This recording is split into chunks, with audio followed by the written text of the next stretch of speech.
आज आपण बनवणार आहोत बटर चकली. झटपट, सोपी आणि खूपच स्वादिष्ट. सुरुवात करूया. 3 कप पाणी घ्या. 3 चमचे बटर घाला. चवीनुसार मीठ, 1 चमचा जिरे आणि तीळ टाका. आता हे सगळं छान उकळून घ्या. सुगंध आला की समजा काम बरोबर चालले.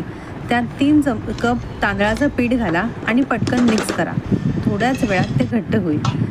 आता हे मिश्रण परातीत काढा आणि मऊसूद मळा.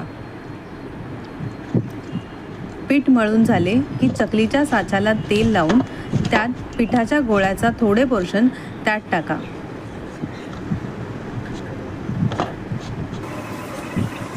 आता चकल्या बनवायला घ्या. चकली बनवून झाली की ती गरम तेलात तळा. चकली मंद गॅसवर बुडबुडे थांबेपर्यंत तळून घ्या आणि बस, आपल्या खमंग बटर चकल्या तयार झाल्या.